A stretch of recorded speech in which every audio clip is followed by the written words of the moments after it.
I'm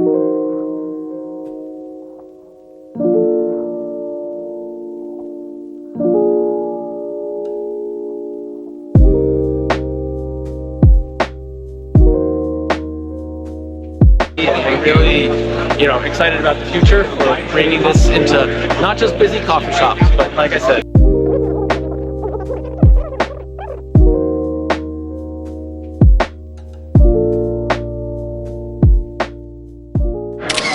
Hello， 各位台湾的朋友，你们好！今天很开心来到了美国的波特兰 （Portland） 这边来参加 SCA 的咖啡展。SCA 的咖啡展呢，可以是说整个咖啡界的年度盛事啊。今天很开心能够来到这边，但最重要的是，我们待会呢有这个机会来专访到 Poursteady 的创办人以及 CEO Stephan 来帮我们介绍一下 Poursteady 这个品牌，来跟各位台湾的朋友们分享。Hello everyone, today we're very proud and honored to have the time to interview Stephan, who is the founder of Poursteady. Say hello to the Taiwanese audience. Hello Taiwanese. Hello Taiwan. My mother is there right now. So your mother is right now in Taiwan. Okay, is in Taiwan. Great. Okay. Could you briefly introduce yourself? My name is Stephan von Meulen. I'm one of the founders and the CEO of Poursteady. We launched our first product here at the SCA Expo in Seattle in 2015. 8 years ago. 8 years ago, yeah. So we're finally, we've come every year, but we're finally back with our new product, the PS2. Okay. Which is kind of an evolution of all of the learnings that we've had over the years, but it's been a really good wild ride through the specialty coffee. Wow, nice. Then later on we'll have more time to explore the features of this new machine. Okay, may I ask you, how do you come up with the idea of Poursteady? In US, we know that batch brew is more popular, but now, of course, the pour over is very popular as well. How do you come up with that idea? The company started with myself, Stuart Hayes, who's a mechanical engineer and a roboticist, and Mark Sibanak, who's also an engineer. And the two of them, probably 2012, 2013, into a blue bottle. Like the earliest kind of pour-over bars in America. They were in California, and they saw it. And as roboticists, they kind of had the idea. They were drinking the coffee. They were watching a barista trying to make 3 at a time as the line was growing out the door. Right.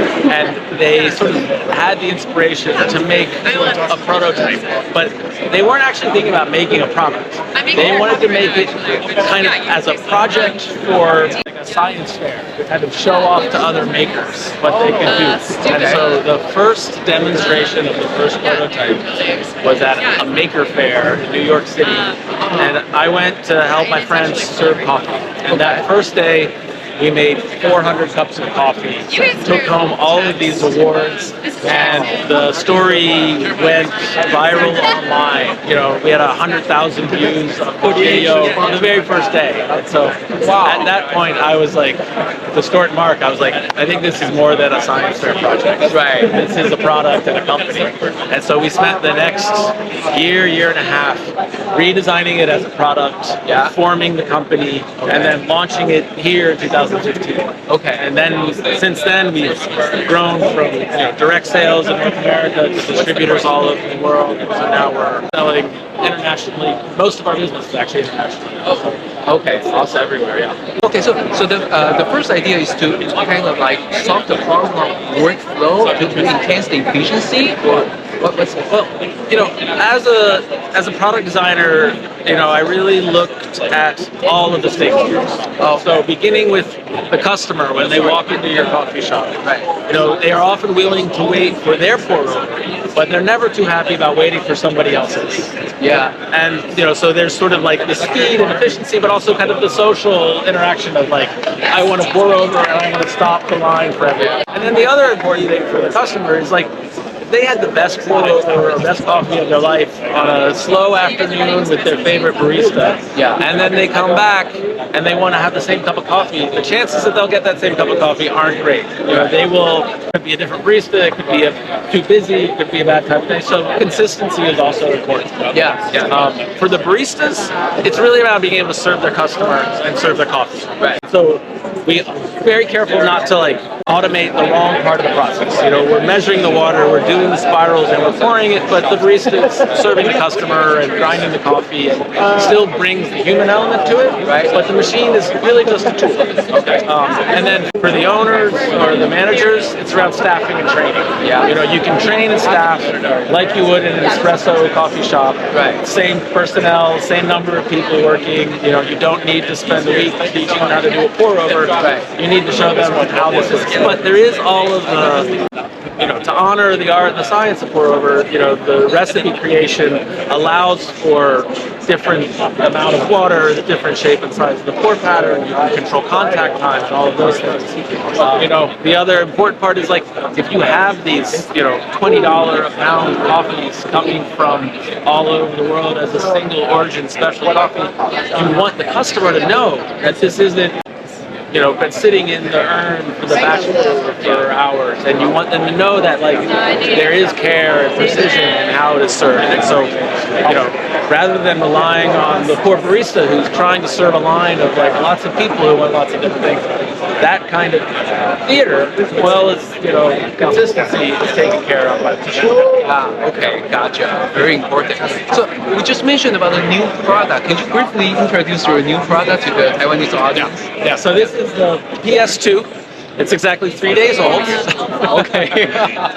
Newborn. Yeah. As CEO of this company, for the first years, I was the only person who talked to our customers, and I was also technical support, and I was also business development. So, in a way, I spent 5 years, 6 years really learning about what the customers want and how our products are used and where there are opportunities for improvement. So this really became the embodiment of that. Okay. So what we've done here is we shrunk the machine, so no longer does it take over the bar or change the brand of the business that they're in. It brings pour over to smaller coffee shops, offices, restaurants, and also specialty coffee shops as well, but it's not as big or even as expensive as the bigger machines. Right. We've also added a user interface. So there's a screen now and a knob that allows you to create the recipes directly on the machine. Our previous machines require an internet connection and an app. And we still have all of those internet services, but you can unpack the machine, set it up, and start to create your recipes. And the barista can, on the machine itself, select from any of the profiles that are there without having to go to another screen or another device. Okay. So you can still have your big menu even with the 2-cup machines. And the operator, the barista, can read and see exactly what they're making and hit it. Because there's no display on the older machines. They're workhorses and they work great. But this gives a little bit more information and context to the operator and a little bit more access to a whole range of recipes and what have you. Right. And then, the other innovation really is, rather than relying on an under-counter boiler like our old machines, which are also reliable workhorses, we put an inline heater inside the device. So everything you need is right here. Water and power go in, and then it can start making coffee. Okay. Where with our earlier versions, you needed a boiler and you needed all of that infrastructure. Okay. And this is a simpler thing to get up and running. Wow, awesome. And for that, we can set the temperature individually, right? Yes, because the heater is right here, and it's an inline heater, so it's not like you're bringing a tank of water to temperature and then pumping it. You are heating the water as it passes through the system. So it can be pouring 95 C here, and then go to 90 C here, and then back to 95 here. Same time? I mean, if you put two groups at the same time, different temperature? Yeah, because it's about the device inside it has a refresh time of about 3 to 5 seconds. So it'll transition, over the first few grams or milliliters. It'll be ramped up or down accordingly. Okay. Yeah, that's great. Awesome.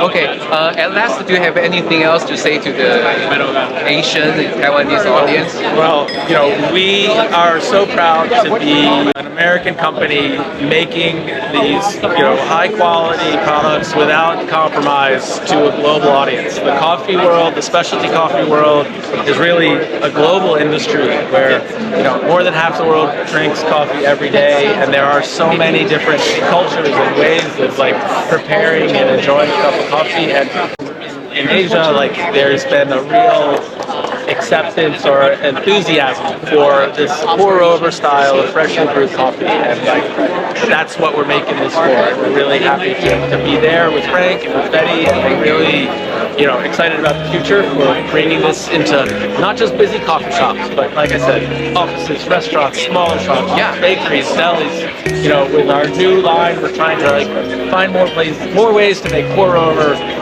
popular, you know, in all kinds of places. Okay, awesome. Thank you for your time. Thank you so much. Congratulations. Thank you. Thank you. Bye bye.